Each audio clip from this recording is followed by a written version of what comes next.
صلی اللہ علیہ یا رسول اللہ وسلم علیہ یا۔ بس اتنا سن لو کہ قضا اور قدر کا فیصلہ تھا۔ امام حسن مجتبیٰ کو لوگوں نے بہت ستایا، مسلمانوں نے بہت ستایا، بہت ستایا۔ کوفے والوں نے تو اتنا ستایا، باقاعدہ نیزے اور خنجر سے پیروں کو زخمی کر دیا۔ ایک بار تو ان کا گھر لوٹ لیا۔ کیوں؟ انہی کے فوجی تھے، لیکن صرف اس لیے کہ امیر معاویہ سے صلح کیوں کی، صلح کیوں کی، صلح کیوں کی؟ تم نے تو ہمارا سر شرم سے جھکا دیا۔ ارے یہ تو نبی کی دعا کی برکت تھی۔ ابھی میں وہ دعا عرض کر چکا کہ میرے آقا نے منبر پر بٹھا کے کہا تھا، میرا یہ بیٹا سید و سردار ہے۔ ایک دور میں میرا یہ بیٹا مسلمانوں کی دو جماعت میں صلح کروائے گا۔ یہ تو نبی کی بات کو پورا کر رہے تھے، اور آج نبی کے اس فرمان پر عمل کرنے کی پاداش میں کوفے والے کم نہیں تھے۔ ان کا ہمیشہ سے یہی حال، علی مرتضیٰ کے ساتھ یہی کیا، کم تھوڑی کیا علی مرتضیٰ رضی اللہ تعالیٰ عنہ کے ساتھ۔ ان کو بھی خوب ستایا، کبھی بات نہیں مانی۔ حضرت امام حسن مجتبیٰ کو زخمی کیا، خیمہ لوٹ لیا، خیمہ جلا دیا، تو دوسرے لوگ آئے تو بچائے۔ اور پھر جب علی مرتضیٰ کی شہادت ہوئی تو لگے ماتھا پیٹنے، سینہ پیٹنے، رو رو کے ماتم کرنے۔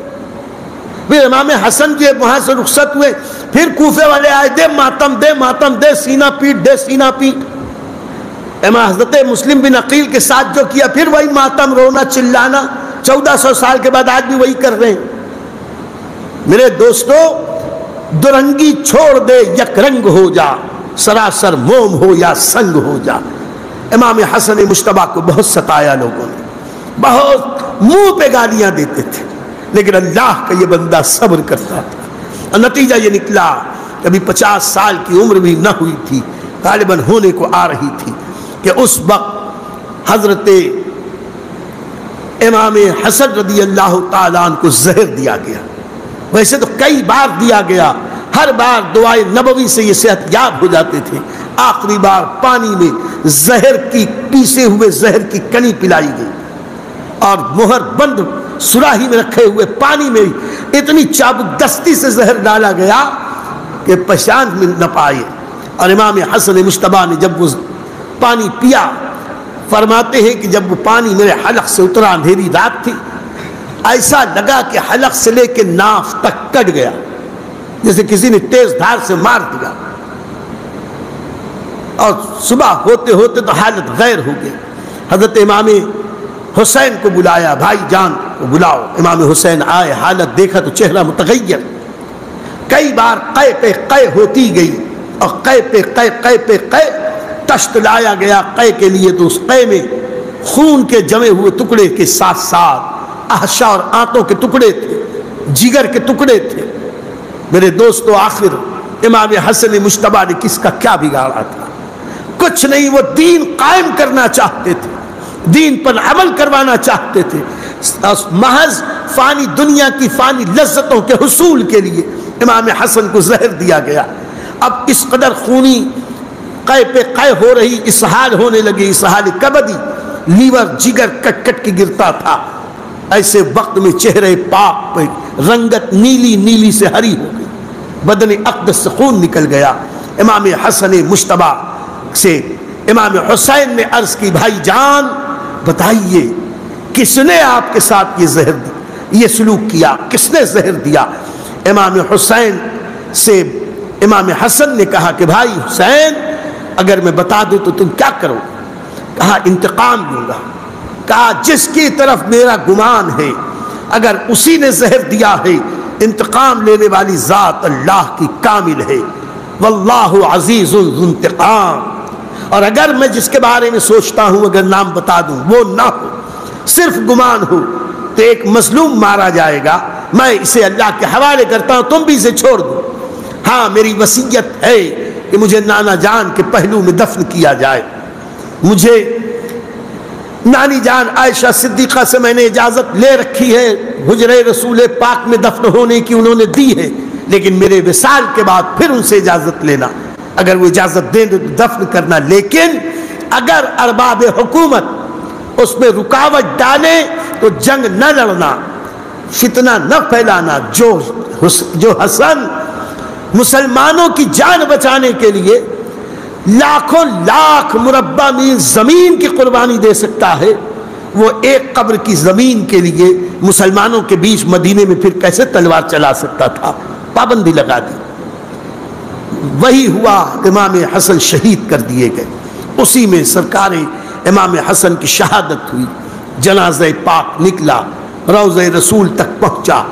بی بی عائشہ کے پاس امام حسین گئے، کہا کہ نانی جان، بھیا کی وصیت تھی کہ مجھے نانا جان کے بازو میں دفن کیا جائے، یہ حجرہ آپ کی ملکیت ہے، آپ کی اجازت کے بغیر یہاں دفن نہیں کر سکتے۔ اور بھائی جان کہہ رہے تھے، آپ نے ایک بار اجازت دی، لیکن بھیا کی خواہش یہ تھی، ہو سکتا ہے جیتے جی مروتاً آپ نے کہہ دیا ہو، اب بھی موقع ہے، اگر آپ اجازت دیں تو یہاں تدفین ہوگی۔ بی بی عائشہ صدیقہ روتے ہوئے کہتی ہے کہ میرے آقا رسول پاک صاحب لولاک صلی اللہ علیہ وسلم اپنے اس پیارے سے جتنی پیار کرتے تھے، یقیناً وہ اس سے خوش ہوں گے اگر وہ یہاں ان کے پہلو میں رہے۔ میں نبی کے وسیلے سے ان کی نسبت دیکھ کر بخوشی اجازت دیتی ہوں کہ امام حسن کو، شہزادے حسن کو یہاں دفن کیا جائے۔ پیار بہت فرماتی تھی نانی عائشہ، روتے ہوئے اجازت دی۔ اور جیسے ہی وقت قریب آیا، مروان سامنے آیا۔ مروان وہی بنو امیہ کا نافرمان کہ جس کی شرارت سے حضرت عثمان غنی کی شہادت ہوئی تھی، جس کی شرارت سے بعد میں کربلا کا واقعہ ہوا۔ زندگی بھر یہ مروان مدینے میں رہا اور امام حسن کو ٹوچتا رہا، ٹوکتا رہا، گالیاں بکتا رہا، الٹی سیدھی بات کرتا رہا، لوگوں کو بھڑکا کے کہتا تھا جاؤ جا کے حسن کے سامنے حسن اور اس کے باپ کو گالیاں دو۔ ممبر پہ جمعہ کے دن مسجد نبوی کے ممبر پہ کھڑے ہو کر حضرت علی کو گالیاں دیتا تھا، محض صرف اس لیے کہ وہ بنو امیہ کا تھا، حضرت علی بنو ہاشم کے دو۔ پرانی زمانہ جاہلیت کے اختلاف اور جھگڑے کی بنیاد پر اسلام کے بعد بھی یہ بکواس کرتا تھا۔ آپ سوچو، ممبر پہ وہ گالیاں دے رہا تھا اور امام حسین مسجد میں سامنے بیٹھے ہوتے۔ کیا صبر و رضا، کیا نبی کی طرف سے تربیت تھی! اس کے باوجود کبھی زبان سے کچھ نہ کہا۔ ایک بات تو بہت سخت گالیاں دیتا رہا اور ایک شخص کے ذریعے بہت بری گالیاں کہلوائی۔ حضرت امام حسن کو سامنے آ کے وہ بولتا رہا۔ امام حسن خاموشی سے سنتے رہے۔ تو وہ کھسیا کے کہنے لگا آپ کو جواب کیوں نہیں دیتے؟